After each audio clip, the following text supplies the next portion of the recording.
Beware your human heart. This is Diabolical Index coming to you live from the Nut House. It is June 4th, 2008, and this is where the pages of the uncanny reside. I'm Corey Dawson, as always, and I came across a couple of really interesting ones this time. They kind of both fall under the banner of fiction, and I think they kind of, there's a certain thing that says that current fiction can't have they can't have a certain banner across them, or they can have a certain flavor about them where they don't end up in science fiction or fantasy. For some reason, they hide out in the fiction areas, and you come across them and you read them and you realize there's a little bit of a level of science fiction or fantasy to them, or what they call magical realism or speculative fiction in there somewhere. And these are definitely two of those. And one of the writers is actually a very famous writer of comic books. So I thought it was interesting to find a book. And it's well, anyway, I'll get to that in a second. But first of all, I'm going to bring back a couple of notable births and deaths in literary history for today. I couldn't pass them by.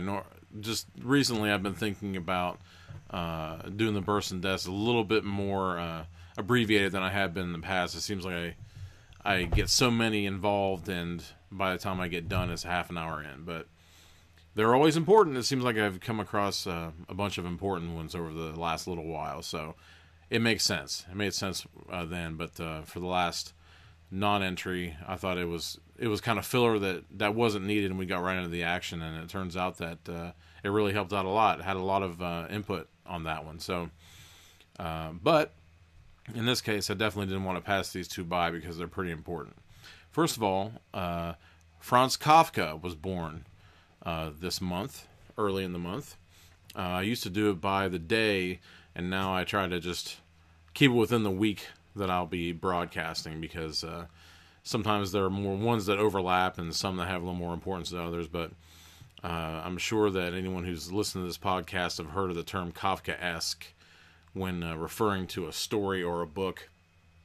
Franz Kafka had a lot of stories that were dark and foreboding. There was a lot of sense of paranoia, like with a bureaucracy or an impending doom from the crush of government or economics, different things like that, but still kind of packaged within the working man's sphere.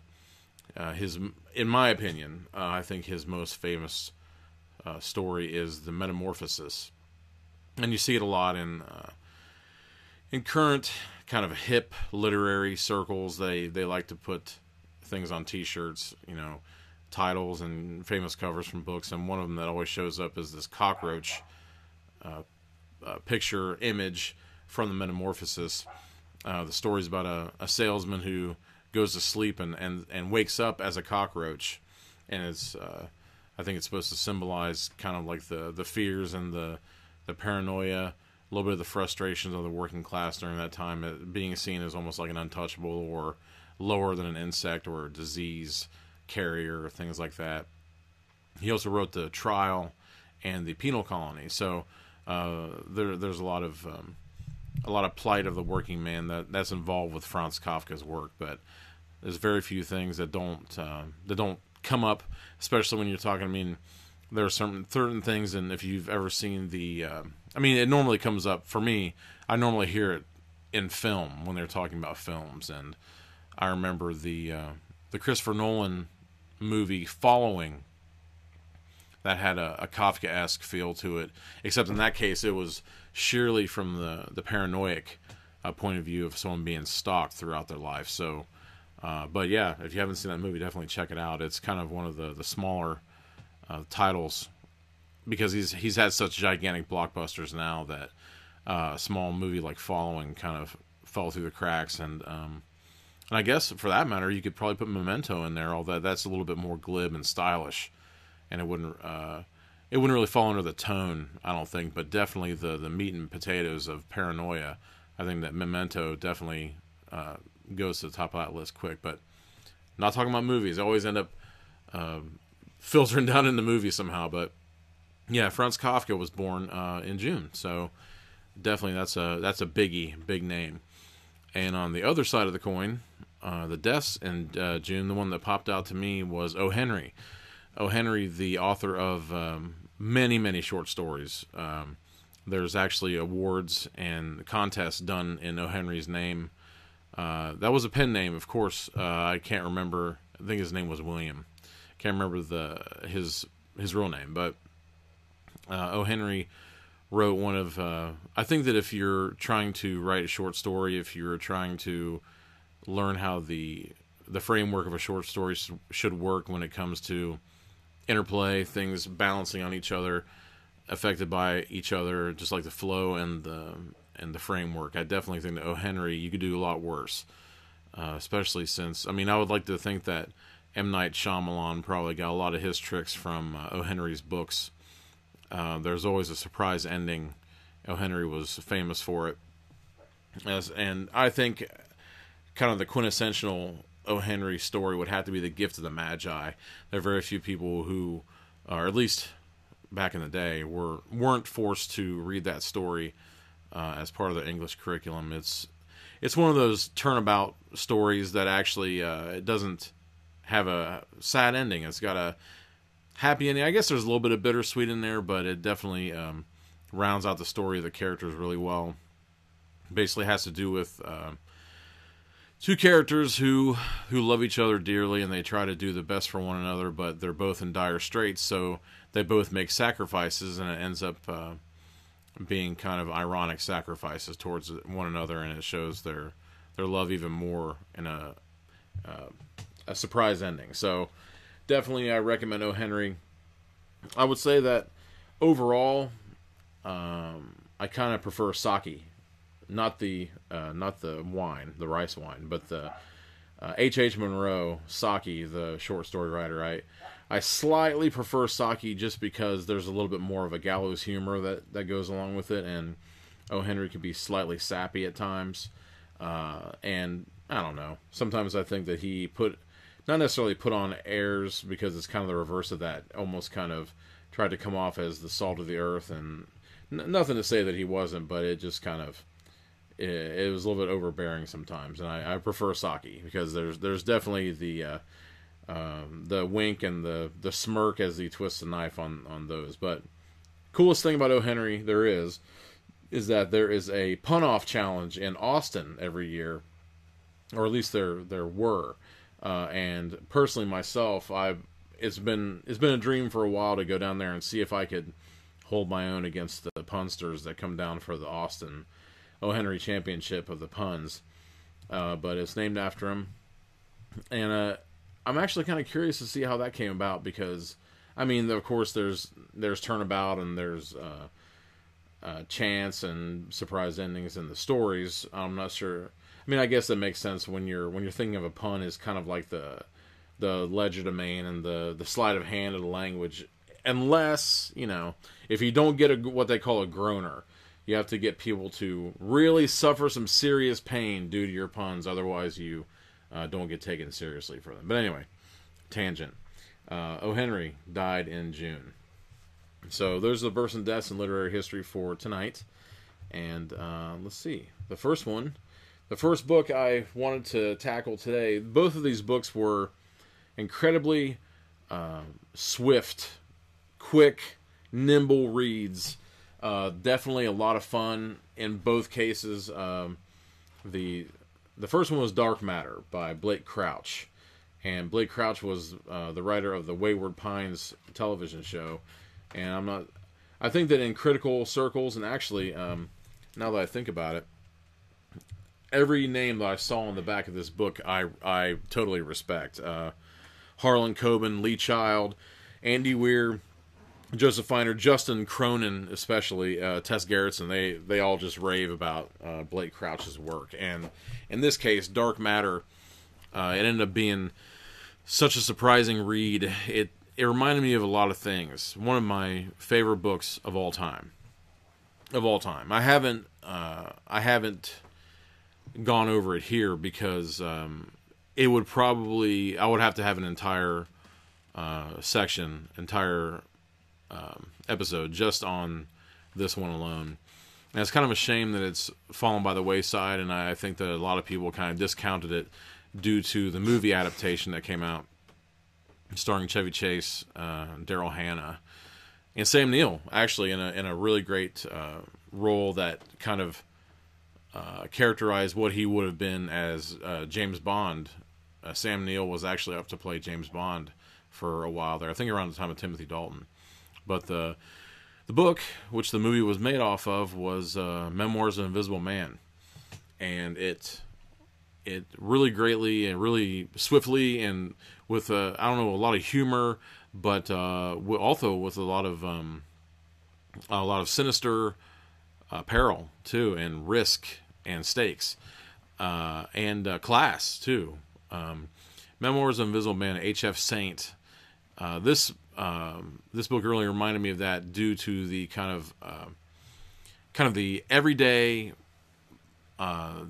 plight of someone in a really fantastical situation and an unbelievable set of circumstances that he had something to do with due to choices of his own and choices that weren't of his own. But in that book especially, and in this book, it has a kind of a Twilight Zone quality, kind of like a moral quality, a balance that's struck when you find out that what you may have wanted all along wasn't what you thought it was. Kind of like the be careful what you wish for type of thing. And that book, being invisible, is not at all what it's cracked up to be. There are a lot of pitfalls.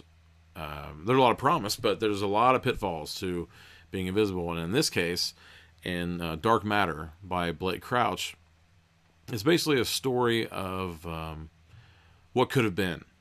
Everyone kind of thinks about, how would my life be different if I had made certain choices along the way, if I had met this person, if I hadn't met this person, if I had taken this job, if I had given this job up. It's a very interesting, relatable story, actually. The protagonist, Jason, is a physics professor in a small little capacity, but you find out over time in the book that his promise was much, much greater. He was on the brink of some incredible discoveries in the time when he was in college, post-college, and he would have done great things. But, it's one of those, it explores whether or not certain choices that he made would have taken him in this direction, in a different direction, because he meets Daniela, basically an artist, soon to be am I coming through?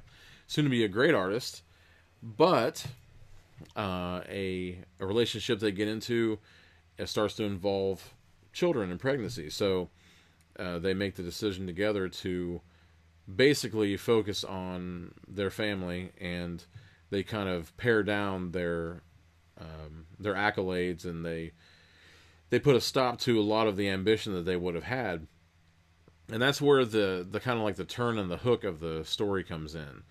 Like I said, it's really relatable. In fact, Jason is my age, and right now, I'm coming into fatherhood and things like that, and a lot of the things that was going on made sense to me during the story as it went along. But there's kind of a wild card, a little bit of a dark horse in their circle of friends named Ryan, who is a winner of a very prestigious scientific award that's kind of made him a Tony Stark type, a rock star scientist, having made this leap into science, and it's ended up landing him fortune and fame, and kind of like this circling pack of vultures wanting to latch onto his name and his leaps in that field. And as it goes along, you realize that Ryan and Jason were kind of like these friends in college, and kind of like, they competed with each other for the affections of Daniela, and for the ventures into scientific inquiry and experimentation that would lead Ryan to these heights of fame and fortune, and that Jason had to leave behind in order to go on with his life and family. Can you move that to the side slightly? What? I'm missing a lot of these comments. It all pops up here. That's just people coming in and out. Well, but I'm seeing Suzanne Beam looks like, yeah. Dark Matter, yeah, definitely. When I picked it up, a lot of times when I go for these, and in fact, I'm thinking about opening up the podcast for requests. If anyone, and I'll put that out there right now. If anyone has any requests in the coming weeks for me to kind of like juxtapose books against each other, took a second for it to come up. It's up now. What's that now? This is delayed. Oh, I see. I forgot to tell you. That's all right. Yeah, Dark Matter. It was very, very surprising. I was actually kind of surprised that I hadn't heard of it yet because it was just so swift. It's a larger book. I can't remember how many pages it was. It's up in the mid 300s. So I just tore through this book like nobody's business, and I think it's because everyone is so well fleshed out, and you wouldn't think that with the pace that it has, you wouldn't think they would have had the time for that, but it is a deft hand working, and it maybe has to do with the work with television, because, and also I heard that Dark Matter is up for a movie. It's coming up soon, but it totally shows the whole thing all the way through. I could totally picture everyone. Everyone was totally fleshed out. The relationship, the family dynamic was totally fleshed out. And also, but the hook of the story is he goes to kind of like a strained barroom meeting of Ryan and his hangers-on, and Ryan always seems to kind of be. He almost mourns Jason's lack of ambition, or not necessarily lack of ambition, but almost like a denial or abandonment of his ambition. And it's hard to tell if he taunts him with it or if it's just sort of a playful remembrances and, what could have been. So he goes to the bar to meet him, and he leaves slightly buzzed to go home. And it's actually one of his haunts near his home. So he leaves a dinner with his wife and child, or it's a dinner that's coming up, and he goes to walk home, and he is set upon by a kidnapper, and the kidnapper is wearing a geisha mask. It's actually really terrifying because in its simplicity, it's so relatable. This could totally happen to anyone. But he's taken at gunpoint and driven away from his home and his neighborhood by an unknown assailant, and there are no answers. But as they go along, you realize that this isn't just some random robber or kidnapper or blackmailer. You know that it's much, much more than that. Mostly from the almost stilted hatred that the captor puts out towards Jason, as if he's wronged him in some sort of way. And as it goes along, he forces Jason to drive him to a warehouse where he is injected and drugged. And as it goes along, it's difficult. I don't want to give way too much, but basically, the whole book, the axis of the entire book, is the idea of other you. The whole idea where there is a vast multiverse, and it's weird to bring that up because the whole story really sounds commonplace. It sounds like anything you would see in maybe even like a romantic comedy or just like a drama with maybe a little bit of thriller rolled in. But then the idea of alternate versions of yourself, alternate universes that exist, and are under us, around us, through us, all at all times. And basically, he is drugged and beaten by this captor, and finds himself in a warehouse surrounded by EMT personnel and people he hasn't ever met in his life, and he's whisked away, and he's totally sore from being beaten. He's totally disoriented from the drugging and from the capture, and he comes to realize that he is no longer in his sphere. He's no longer in his neighborhood or his life, for that matter. And it turns out that there are many more things afoot than he ever could have realized, and they all kind of spin off the orbit of his former potentialities. So it all kind of it's difficult to go into. I was telling Andrew earlier that it's difficult to go into it, the idea of quantum superposition, and the whole the explanation of Schrodinger's cat, and how observance and how just watching something can cause it to come into being or cease to be, or it might change the outcome of a situation when it comes down to the in microcosm, or in quantum field studies, things like that. Things can change if you're watching them. It's kind of it's a very, very interesting thing to think about. But he finds allies, some that he's known, some that he's never met. This man Leighton Vance, probably, if you're going to meet a person in a story like this and their name is Leighton Vance, Leighton Vance, chances are they're not going to be a nice person. It's just one of those wonderful, not to say that the guy's necessarily a villain, because he's kind of a corporate type, but most definitely ruthless, because the potential and the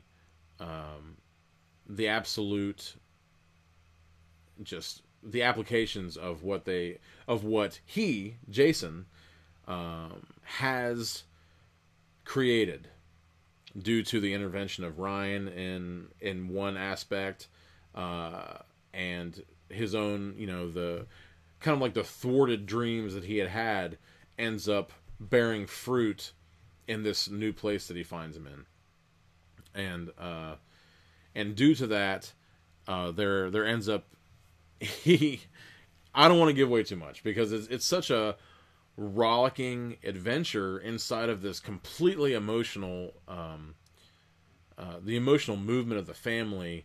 And at one point he's taken away, during his captivity, he is completely taken away from his family, and then he discovers that there are some places where this family never existed, because he went on to do these things. But still, at the same time, he sees these people as what they became after not doing the things that he knows them to have done. So it's totally fantastic. I totally recommend Dark Matter, and Suzanne obviously agrees with me, and she's gotten into it way before I did. But when I go to when I search around for books that I can kind of put up against one another for one reason or another, I never know what I'm going to get into, and I almost always end up finding connections between both of them.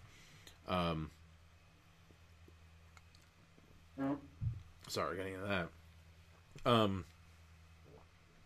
I think one of the most startling things about Dark Matter, though, is there are all kinds of scenes that I would love to read verbatim and just go through the entire scenes with everybody so they would get it. But at the same time, I would kind of like everybody to experience it firsthand for themselves, because I know I've said it before. I'll say it again. I can't get over how quickly it moved. The pacing is crazy, and I think that it might be one of the things of being a writer for television, where you're able to put in such a setup that you can see the characters moving through the space.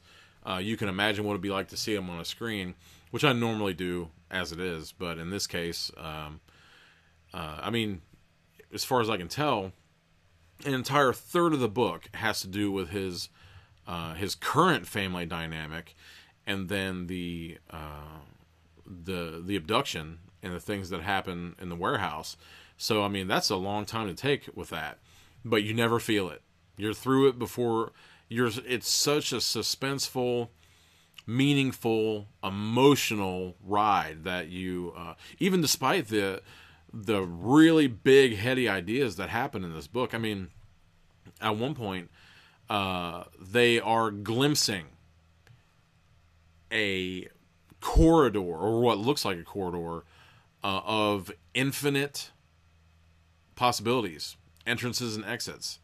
And they go into this thing. They go into this idea that they refer to as the box. There's this box that facilitates not necessarily just travel, as much as it's kind of like a safe place for you to be aware of the multiverse.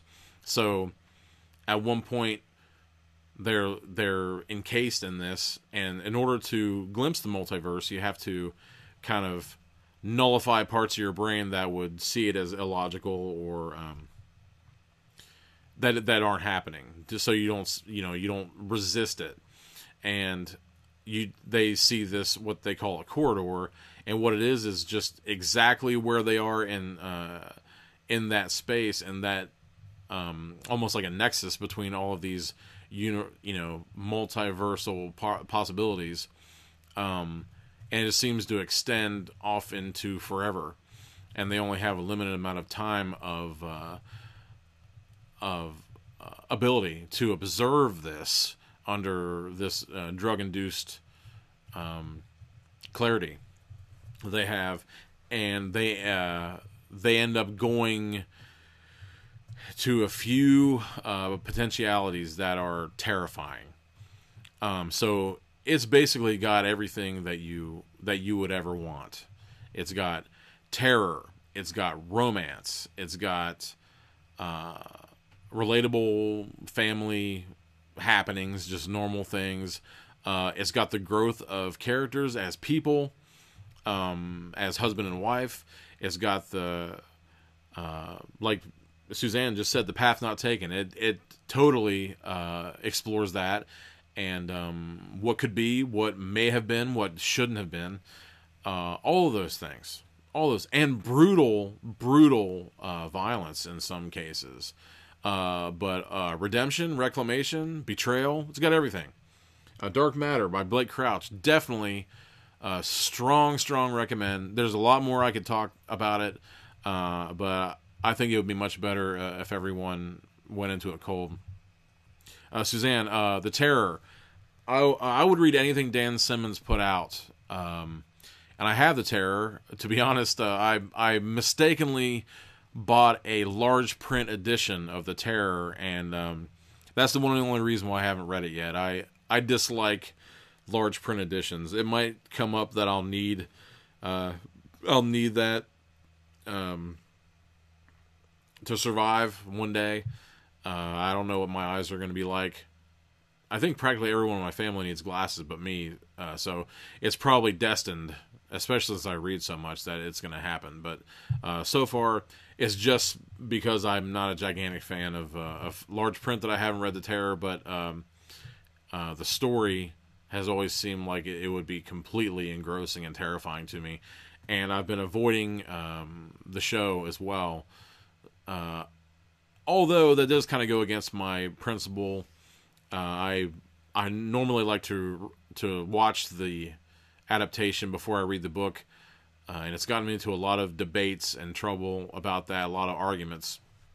But to me, I think that watching an adaptation, especially on film or television, first allows you to kind of glimpse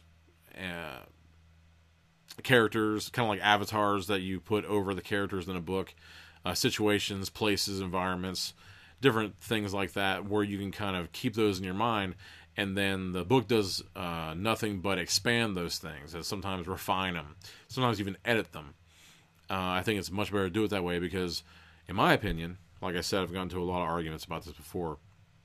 In my opinion, if you do it the other way around, then seeing the movie afterwards can only shrink and diminish any sort of scope that the book would have had.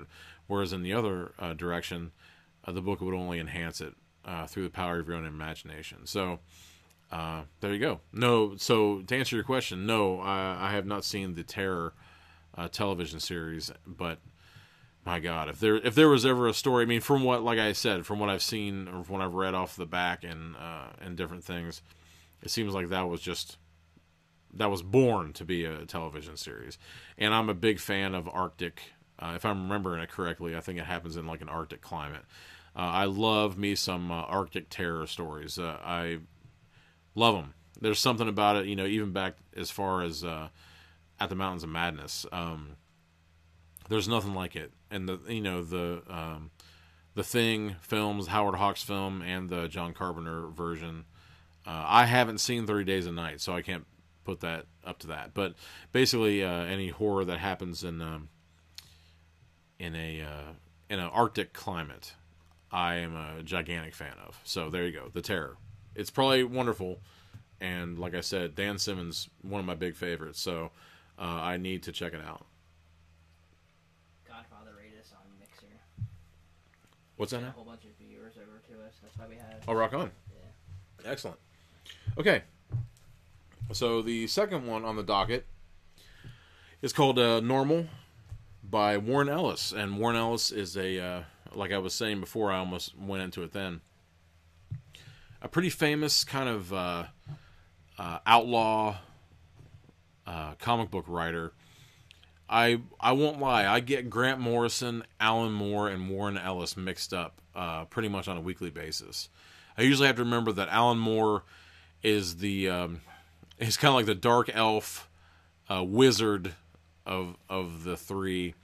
But the strange part is that Grant Morrison is actually kind of like his more stylish. I don't know if he's into Thelma or what, kind of like the Golden Dawn type of stuff. But he's also, as far as I know, I think that Grant Morrison is also a witch. So I get those two mixed up all the time. But basically, Warren Ellis wrote basically some of the most notable comic stories and series that have existed probably in the last 20 or 30 years or so. Did a wonderful kind of like send-up of the Fantastic Four and some basically not necessarily much more famous characters from the big two in comics, but basically kind of like send-ups of those called Planetary. And that's totally wonderful. A lot of pot shots at established tropes in comics, and he wrote Red, the fantastic comic that became the Fantastic movie with Bruce Willis in it, about the not necessarily elderly but past his prime agent that gets thrown back into the mix again. Transmetropolitan, I think that's the one. The Transmetropolitan? Yes, Transmetropolitan. So with Spider involved. I never really I never got the hang of Transmetropolitan, but definitely like Warren Ellis. And in this book, it brings a smile to my face. It basically I was explaining it to someone earlier today. I love me some Chuck Palahniuk. However, with him, it's kind of not necessarily you've seen them all type of thing, but there is kind of a one trick that Chuck has, and it goes into the multi-layered subplotting and I guess kind of like gymnastics of language and this tremendous grasp of urban legend and mixing all those things in at once. I mean, granted, definitely, I would put Choke up to practically any fiction book out there in the modern times, but there's definitely a awareness of the cleverness that comes through, and sometimes that can get a little bit tiring when you read something from someone that knows damn well that everyone is a zinger, and this is going to be fantastic, and this is going to be shocking, and oh boy, look how clever I am. Not that I dislike Chuck Palahniuk. He's actually been going through a tough time. He was the victim of some embezzlement from his staff, so he's been in some dire straits as of late. But also talk about book to movie comparison and translation adaptation. Fight Club easily is probably one of the most seamless book to movie translations or adaptations I've ever seen. But anyway, enough about Chuck Palahniuk. But basically, this is what I was telling someone earlier was Normal by Warren Ellis. It reminds me of Chuck Palahniuk if you weren't quite aware of how clever you were and you were having a lot of fun doing it and allowing the other person to have fun with you without such a lofty opinion of yourself. In fact, I think I'm gonna read part of the first paragraph just so you can see what I mean. In my opinion, book lives or dies by its first paragraph. So, Normal by Warren Ellis, first paragraph. Hand over the entire internet now and nobody gets hurt, she said, aiming the toothbrush at the nurse like an evil magic wand. The end of the toothbrush had been inexpertly whittled into what someone who had only heard of a shank would think a shank would look like. Her hair was wire-brush gray, secured at the back of with old brown rubber bands, and the left eye was twitching, enough that she occasionally pointed the supposed weapon at a ghost image over the nurse's shoulder. So that kind of gives you an idea of how this is going to begin. Basically, Normal is a wonderful title because it deals with the place, Normal Station, which became Normal, I think it's like Normal Point, Normal Hospital, Normal Head. It's called Normal Head. And it was a kind of like a manufactured town by someone trying to stake a claim long ago, who ends up going insane. And it doesn't necessarily have to do with the place, although that kind of lingers in the background about whether or not that's true. But basically, it takes place in a time that absolutely could be now, maybe a couple minutes forward in time, where there are two types of futurists and like philosophers and kind of like forecasters that try to perceive what's going to happen in the near future and try to thwart it through different ideas in science, economics, public planning, PR, even stuff like that. But the foresight strategists are those that work for charity organizations and benevolent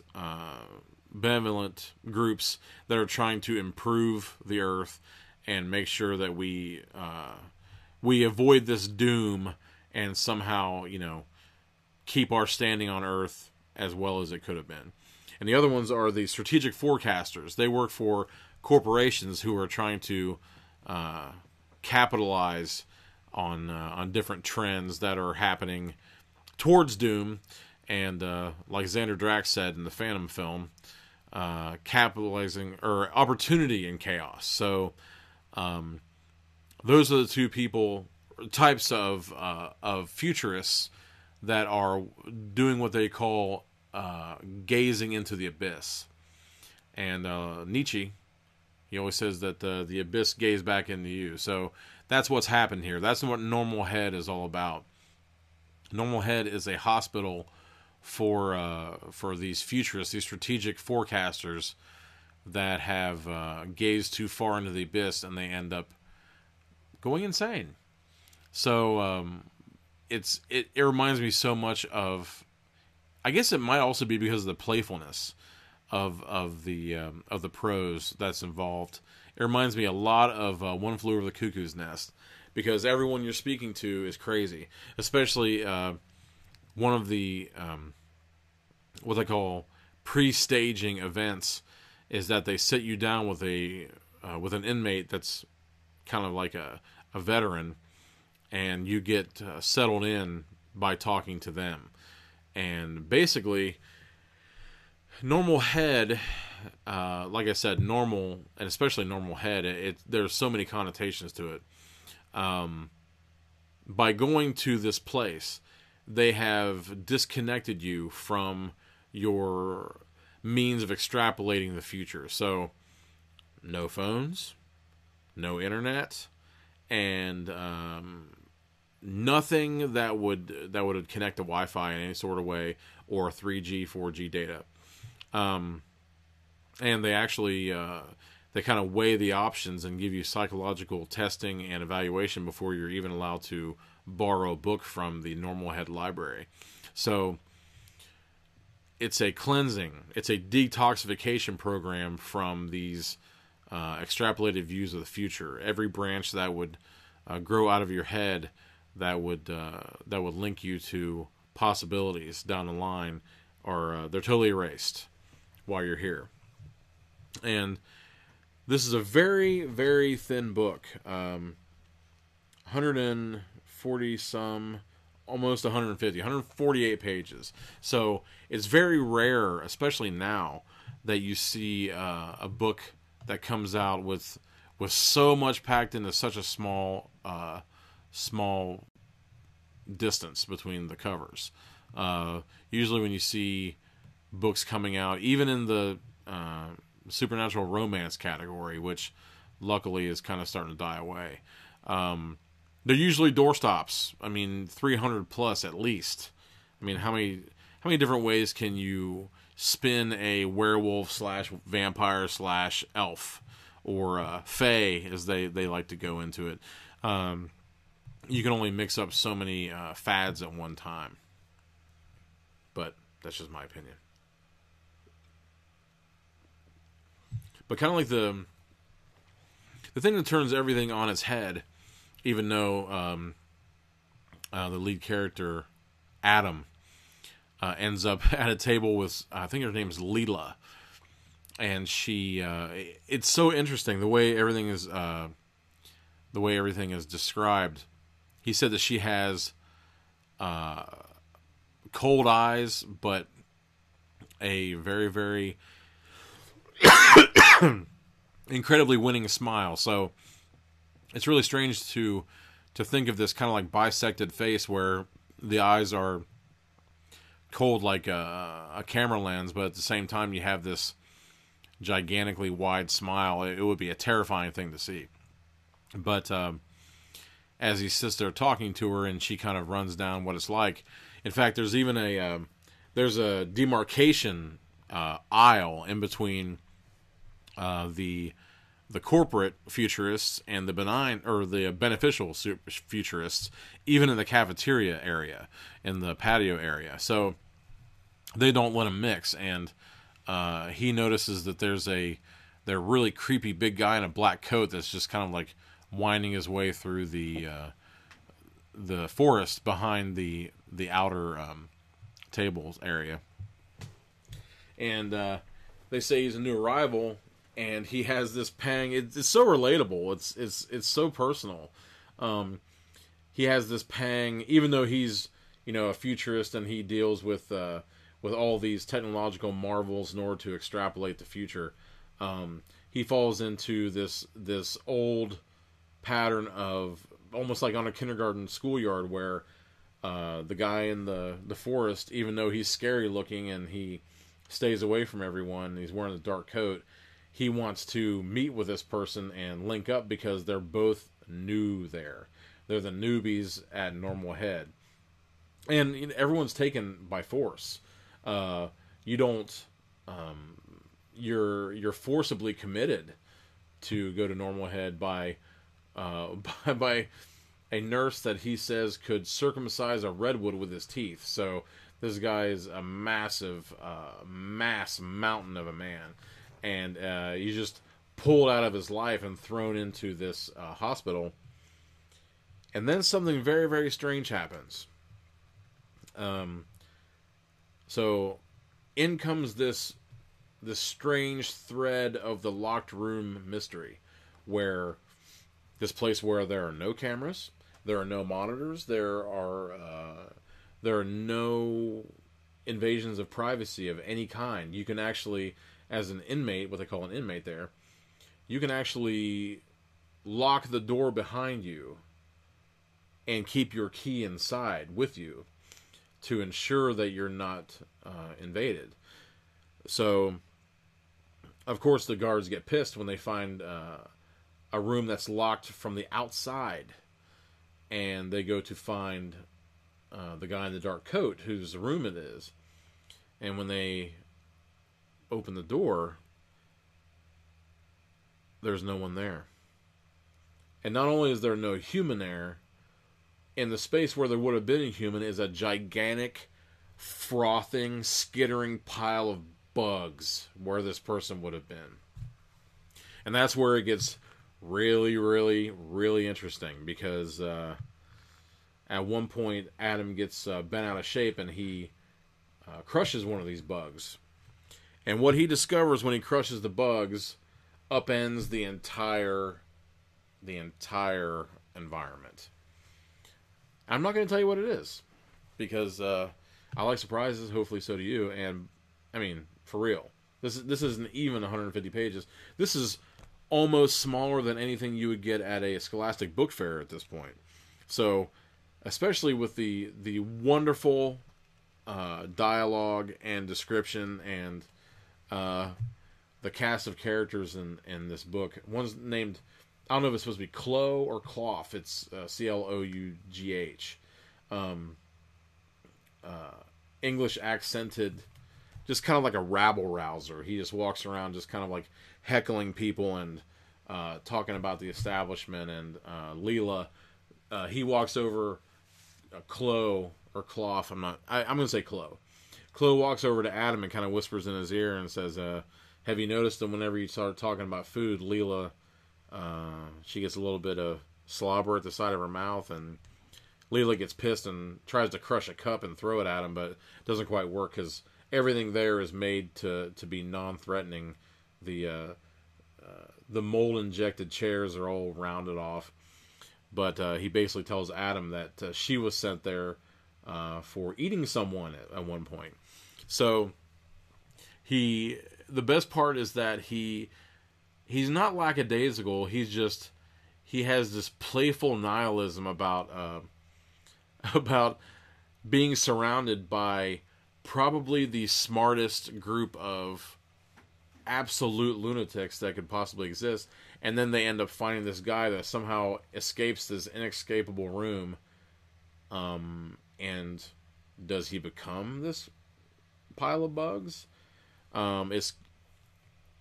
It points towards no once you find out what the bugs are, but it turns out that when they do find it out, it's an affront to everything that's going on there, and it sends this shockwave of paranoia and outrage and this strange kind of like, not necessarily a kangaroo court in microcosm or whatever, but it's fantastic. Both of these books were so surprising. And actually, you know what's funny? I just realized they put science fiction on this dark matter on the library copy. They put it in science fiction, so that's something. But see, I'm not so sure that works either. I think that it kind of skirts the line between those two things, because to say that science fiction is right, I mean, it definitely has aspects of science that are at the core of the story, but at the same time, it's such a non-classifiable work of art that it's for me, it's difficult to lump it. I mean, but I'm the type that I'm not a gigantic fan of books that say a such and such novel. I think that when you kind of, or like if only one book has come out by this author, but it says number 1 in a 3-part trilogy.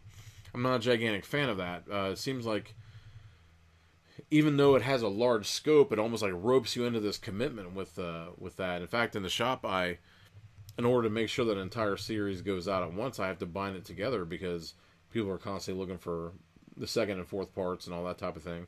So, to me, I think that kind of takes away from it when there's this expectation of a sequel. And actually, that's kind of a thing that is, I think that lends credence to kind of like the theory of people getting fatigue, like superhero fatigue and Star Wars fatigue right now, because we have one coming out not even every year. Like now it's almost like twice a year now. So when you expect more, when you know that multiples are in the offing, sometimes you might pay less attention. And even that with science fiction, if something can be classified that easily, for me, that takes a lot of the bite out of it a lot of times. But in this case, I mean, I guess it makes sense, and I guess it plays towards understanding by putting it in science fiction.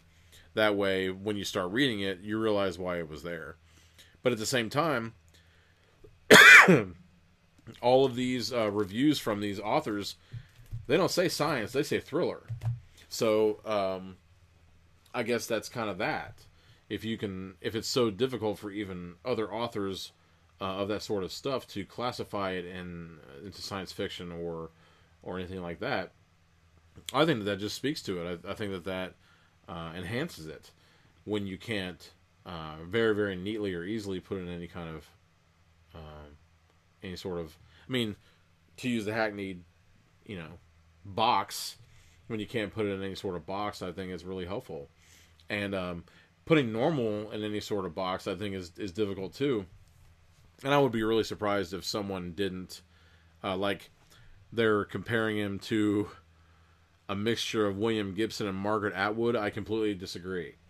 I don't see. In fact, I think that I would substitute Neil Stephenson instead of Gibson. Gibson's purview, I mean, by its very nature, at this point, is obsolete. I think that Neil Stephenson is much more of a bleeding edge type. But I mean, there is that cyber. I mean, there's always this hint of cyber. So I guess no, I'm not going to agree with William Gibson on that one. I would definitely say Neil Stephenson, and actually Noah, my friend and compatriot for years, best friend. He would disagree with me. I'm not so sure he likes Neil Stephenson at all, but I love me some Snow Crash.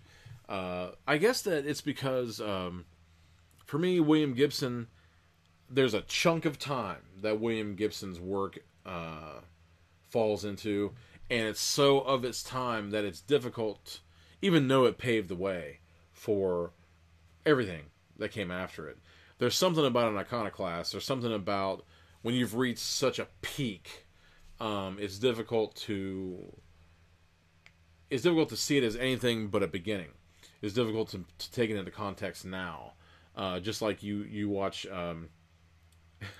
the Lawnmower Man, or the Lawnmower Man, or what's another, like Johnny Mnemonic, and I guess that's by relation, William Gibson thing. But it's so of its time that it's difficult to bring that out here. Maybe I was wrong about that. I was under the impression, because Neil Stephenson was in his bookcase, I thought it was by accident. I thought someone had lent him Snow Crash, and I was under the impression he hated it with a passion. But there might be a question mark here. Noah's chiming in and saying disagree, question mark. So, with any luck, maybe he tried it out, maybe he dug it. We've had a lot of mutual book loves over the years, so maybe I was wrong about that. Maybe I got the wrong impression. I was barking up the wrong tree. I definitely know what we agree about. I may have been wrong about that. So if I jumped the gun, I was wrong about that, I apologize. So, I mean, as far as I can tell, if I'm wrong about anyone disliking Neil Stephenson, I'm totally happy with that mistake, because I think he's awesome. But to answer your question, Suzanne, I review books twice a month. Every other week, yeah. Yeah, every other week. So, yeah, I guess every other week is a better explanation for that. I started out with doing the. Well, I hope I'm usually right. I don't know. I think that. But this is back to Noah's point. I try to be a good judge of what I think someone else will like, and what I like. I mean, isn't that the case of everything, though? You like things, and you want other people to like things. You want them to appreciate what you like, so you can talk about mutual things. But at the same time, you also want to be able to find things that you think that they're going to like. So that both comes in there. But yeah, I try to find two books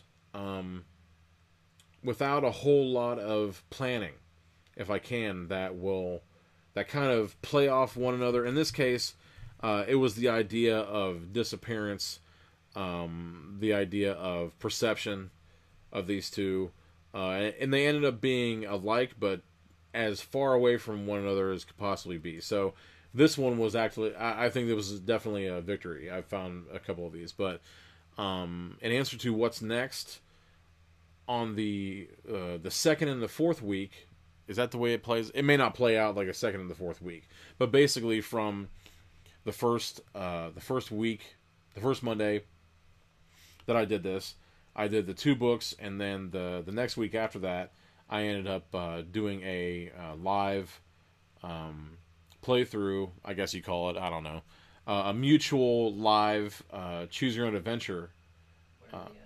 What's that now? The most votes we take.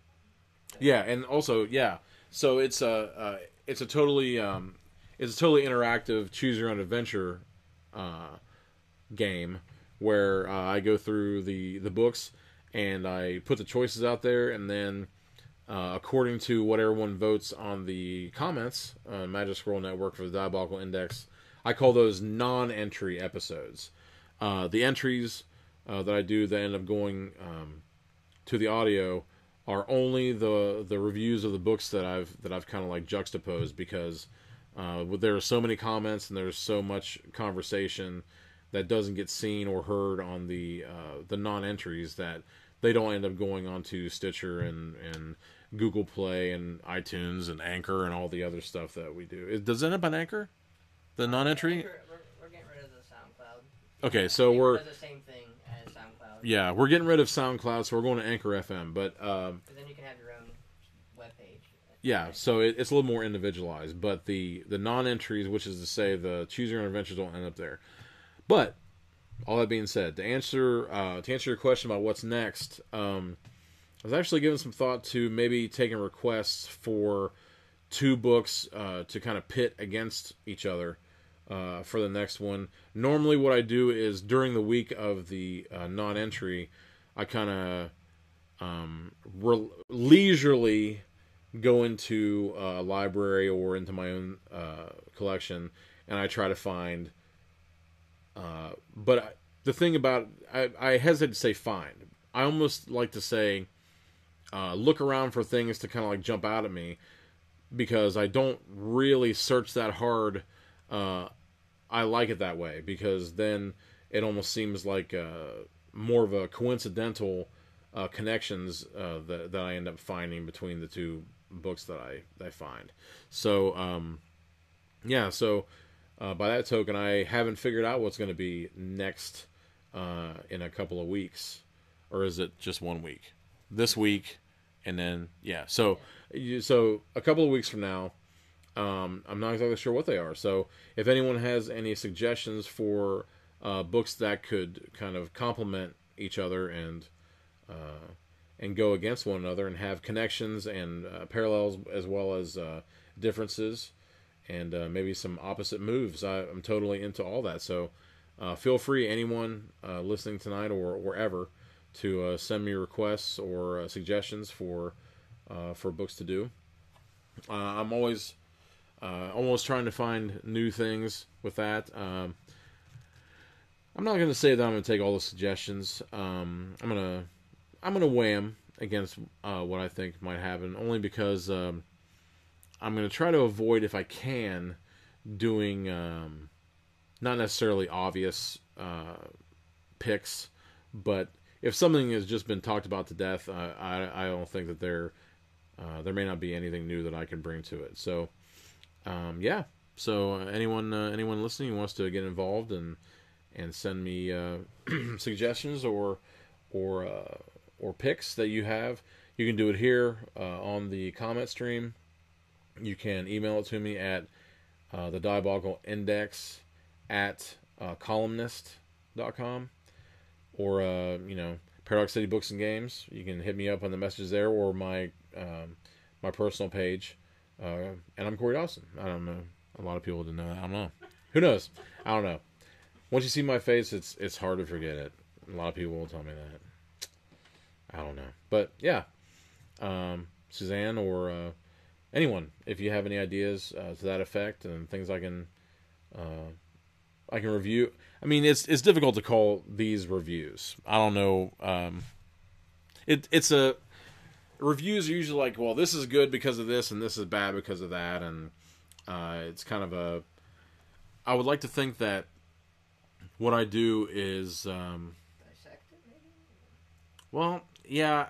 Sometimes I say the word dissect, but really, when it comes down to it, if I try to keep it at an hour and I'm doing 2 books, a half an hour, and then plus the births and deaths and other little plugs and different tangents I go off on,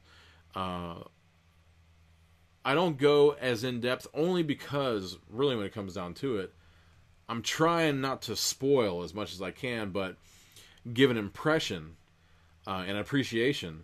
And I don't know. I don't know. I have to think about that, because like I have used the term review in the past, but reviews are so final, and a lot of times with mine, it's very open-ended. It's a open-ended conversation with whoever's listening in. So I don't know, but that doesn't really matter, does it? I mean, you're having a good time, and so am I. So who cares? And also, I mean, you guys, I haven't had anyone call into question the fact that the one that I had read, actually has a different cover than the cover that he posted, and it doesn't have to do with anything other than I really prefer. I thought that the cover that I found the image for was totally awesome in comparison. I mean, this also makes sense in context of the book when you think about it, how it's doubling over on itself, and you see that things are being lost in the process, and it's becoming a little bit more abstract. I guess that makes sense too. But I love me some labyrinths, and the image of the dark matter that I put on. It's just all these labyrinths kind of like weaving into each other. And I'm up here now. Yeah, you're still there. He points all over the place, and No, I I don't know. wasn't pointing at all. You were just stretching? Yeah. Because it's so strenuous. It's so strenuous doing the tech for the Diabolical Index. I put him through so many paces, he just doesn't know what to do. It's taxing. It's taxing. It taxes his everything to do it. But okay, so I'm trying to think of anything that I can put out there. I believe that next week I'm most likely going to do the R.L. Stine Twist-a-Plot. It was one of the ones that everybody voted on, and landslide totally blew Indiana Jones and the Eye of the Face totally blew that Twist-a-Plot out of the water. But I thought it'd be interesting to go after it, seeing as how it's R.L. Stine, and I'm curious as to see how he does with that sort of a thing. It's a little more of a sword of sorcery, but even then I haven't decided yet. I found a strange actual choose your own adventure, like the white and red covers, and the funny part is usually it came in these little pocket paperbacks, but for some reason this is this larger, thin hardback, and it's called "Help, You're Shrinking." So I thought that one might be pretty cool, kind of a little bit of a Honey I Shrunk the Kids type vibe. But it's difficult to judge the Choose Your Own Adventures because there was one Choose Your Own Adventure we did that was as tame could be, and then all of a sudden, out of nowhere, I guess I'll be talking about this one till the day I die. But it was just so unexpected. These kids are running around looking at stuff, and all of a sudden, drive-by shooting. So I was like, whoa! And that made me kind of leery to discount the Choose Your Own Adventures, but at the same time, I guess that was the most boring one that we did. So it's hard to say with those. I like to kind of mix it up, because I think that Choose Your Own Adventure has become a blanket term for all of those, and there are actually, during that time, there were a bunch of different brands of those. And sometimes they, like with the Indiana Jones thing, they ended up kind of like mixing up with characters that existed in other media and all that kind of thing. And in fact, one of the books that I really remember my dad buying me at a little store in his hometown, it ended up being a what they call a Find Your Fate. It was a G.I. Joe Find Your Fate, and you could make your own character and stuff. So I remember that pretty vividly. But so I might have a voting scheme happen again for the Choose Your Own Adventure this time around. But I'm gonna have to go find some more Choose Your Own Adventures. They're not easy to find, and they're so beloved by people that it's not cheap either. So I'm a cheapskate. No, I don't know. When it comes to books, I really like to be frugal and find as much as I can for the least I can. But then I'll go buy a $30 steak. So I mean, who can say? Who can say? Here's a plug for you. Keep an eye out for the Midwest Horror Fest 2018 is coming up around Halloween time, and I'm judging that again, and I'll be putting my reviews in to try to sway the votes for those things. But definitely keep an eye out. There's a movie called Poltergeist, or not Poltergeist. Yeah, Poltergeist. Yeah, Poltergeist. Sorry, I thought I was saying Poltergeist. You thought I said Poltergeist? So did I. I thought that I said Poltergeist, but if you haven't seen Poltergeist, I mean, if you're looking for absolute balls out craziness with the most depraved shit thrown in that you can possibly think of, go ahead and watch Poltergeist, Night of the Living Chicken, or Chicken of the Living Dead. Night of the Chicken Dead. Night of the Chicken Dead. Poltergeist, Night of the Chicken Dead. But that's not what I'm talking about right now. What I'm talking about is poultry. Damn it! This is that diabolical insect shit again. Poltergeist. It is. I got to see the short subject film of Poltergeist last year at the original inaugural Midwest Horror Fest, and it was a blast. It's basically if you took kind of like the Guy Ritchie British gangster films and you put a supernatural element in there that kind of like meshes with the comedy and some brutal scenes. But basically, it's about a a crew of British gangsters who end up having to go to a medium to try to channel their boss so they can find out where this money was buried. And the short for as little, I mean, it may have been like 20, 30 minutes or whatever. It was great. And they've enhanced it. They've expanded it into a full feature film. So I'm curious to see how that comes out. But that will be playing. That's one of the first selections. It's not the first selection, but it's one of the first selections of the Midwest Horror Fest 2008. 18. I am tired, and I don't know what to tell you. what was that, bourbon barrel? I got some of this beer out of a bourbon barrel. I don't know what's happening to me, but yeah, definitely check out the Midwest Horror Fest page. They're out of Logansport. It's supported by HM&M Films, maker of Dolly Deadly, Night of the Dolls, Dolly Deadly 2, Kill Dolly Kill. They're totally rocking it out there.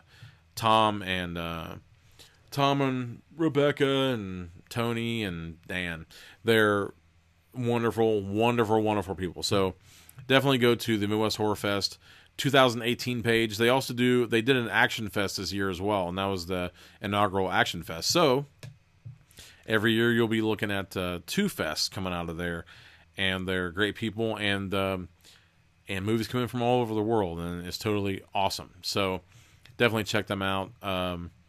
Was Don't Fuck there? Yeah, Don't Fuck in the Woods 1 was over there, but I'm trying to get... You're the one that convinced me to drink beer. I fought you for years about drinking beer. But anyway. Got any more plugs? Anything else coming out? I'm actually going to have to take a hiatus probably in a week or 2 for Don't Fuck 2. Andrew was taking a hiatus. But I think it's not going to interfere with your show because we're going from Thursday to Thursday. So just okay, yeah. So somehow he always takes a hiatus for other people, but somehow he always manages to find the time for my show. I don't know what that means. Does that mean anything? Does it mean anything? I'm not sure. But yeah. So am I seeing Juice? Juice is coming in at the very end. What are you gonna do? Just like Juice, get the shout out. The shout out, baby. But anyhow, this has been Diabolical Index. It is number 8, I believe, right? Number 8 of the regular entry, so that would make it the 15th overall, right? It's crazy. You can math. I can do that math. 7 plus 8, non-common core, represent. Yeah, I'm not. Don't even get me started on that. But but yeah. So Diabolical Index, number 8 or number 15, however you like to look at it. Coming back next Monday with most likely the Choose Your Own Adventure of your choice. Once I come up with a couple of picks, then you can vote on those. And like I said, not at the top, but probably at the middle, close to the end. If you have any suggestions, any picks, make sure to send them to me, either Magic Squirrel Network in the comments or the Diabolical Index at columnist.com. Facebook message, Instagram, whatever. Just get to me and throw it out there, and I'll see if I can mesh it together. So, June 4th, 2018, Diabolical Index. Keep it squirrely.